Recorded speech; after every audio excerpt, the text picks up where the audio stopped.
Des bords à Saint-Lacade, en plein dans le milieu.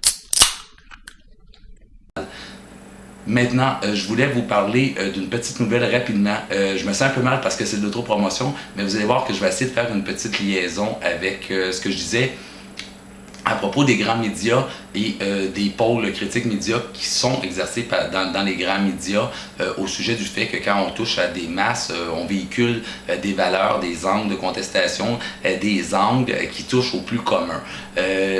Recherche sur Google dernièrement, juste pour voir qu'est-ce qui se passe de bon avec nos thèmes favoris, nos pôles d'intérêt à nous.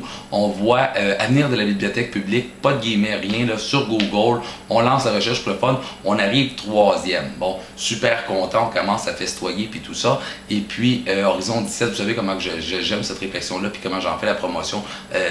On aurait le temps d'en parler. Allez voir, ça vient d'ouvrir sur Barricade, le pôle Ta Critique Média, pilier de notre démocratie. Hein, critique média, ça peut devenir un pilier de notre démocratie au Québec, par exemple. C'est surtout au Québec, de la démocratie québécoise qu'on parle, mais pensez-y, là, on parle de la règle du droit, liberté d'expression, liberté de rassemblement. Il m'échappe. Ceux qui sont de ma génération ont connu ça, l'idée de pilier de démocratie.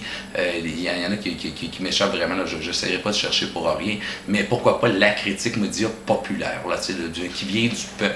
Ça peut être intéressant de l'envisager comme un pilier de la démocratie. Tout ça pour vous dire, on fait de la promotion, on fait de l'autopromotion, on dit « Hey, wow, Horizon 17 est rendu 3e sur Google pour les termes à venir de la bibliothèque publique. » C'est pas des termes qui sont recherchés à la centaine, à la tonne quotidiennement là, par Google. C'est pas ça qui amène le trafic. C'est vraiment ce qui permet de nous éparpiller sur le tonmylin.net. C'est les visiteurs qui sont fidèles au blog du Mylin puis qui viennent voir notre catalogue, qui reviennent voir notre catalogue, qui reviennent voir notre catalogue, qui s'intéressent aux nouvelles affaires qu'on essaye. On fait la promotion, plein de gens cliquent vont voir sur Google, voir si c'est vrai ça, que le tonmylin.net arrive 3e derrière le gouvernement de l'Ontario, derrière l'Université de Montréal. Ils cliquent sur notre réflexion de la bibliothèque publique. Wow! Quelques jours plus tard, on atteint la première position. J'ai regardé, il y a 2-3 jours, on était redescendu en 3e position. J'ai pas pris de chance, j'ai pris une capture d'écran. Maintenant, là où je voulais en venir, comme je vous dis, là, c'était pour partager ma joie avec vous de ce beau succès-là pour le tonmylin.net, de voir sa réflexion sur l'avenir de la bibliothèque publique Horizon 17 bien positionnée dans les suggestions de destination pour des internautes qui cherchent à venir de la bibliothèque publique. C'est pour ça que je l'ai partagé. Ce que je voulais vous amener à considérer, c'est l'angle avec lequel moi je peux me permettre de célébrer cette nouvelle-là. Est-ce que je peux dire, par exemple, wow, c'est vraiment de la valorisation du travail acharné. J'ai vraiment poussé sur Horizon 17, les capsules Horizon aujourd'hui, demain sur Barricade TV et tout ça. Vous savez, comme je vous dis, c'est pas un créneau qui va chercher la masse. Hein, c'est des gens qui s'intéressent aux questions de bibliothéchémie, qui sont relatives aux bibliothèques ou qui sont relatives aux parabibliothèques, là, ou qui sont relatives à des réformes institutionnelles, tout ça. C'est pas des grands thèmes, ça va pas rejoindre la masse. N'empêche, je voulais pas donc vous l'amener sur l'angle de la valorisation du travail pour une raison.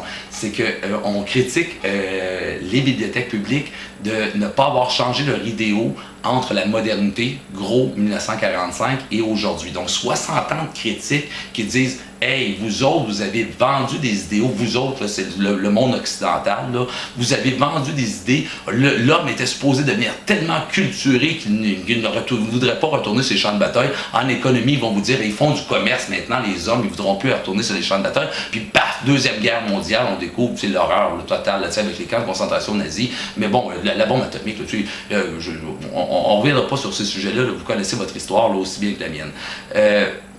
J'ai donc décidé de vous l'amener sous l'angle de... j'ai complètement un blanc de mémoire quand je vous dis que j'ai une mauvaise mémoire. De toute manière, ce que je voulais vous dire, c'est que je ne voulais pas l'amener sous l'angle de l'éthique de travail. C'est-à-dire, c'est pas parce que j'ai travaillé fort que c'est rendu là. Sous l'angle plutôt de l'épistémologie numérique. Donc, considérez donc que Google classe le tonmylin.net, le petit site tonmylin.net, que évidemment j'aime bien, je suis le facilitateur de ce site-là, mais le classe tout de suite après gouvernement de l'Ontario, Université de Montréal, paf, tonmylin.net. Hein? c'est très important. C'est à vous de décider si Google est complètement dans le champ ou si Google a cette importance-là de décider. Tu sais, le gouvernement de l'Ontario qui parle de ça, l'avenir de la bibliothèque publique, là. Il y a l'Université de Montréal, puis il y a le tombisland.net. C'est fascinant. C'est pas pour leur tirer la pipe. Hein. Mes bibliothèques et archives nationales du Québec arrivaient 5e dans ce classement-là.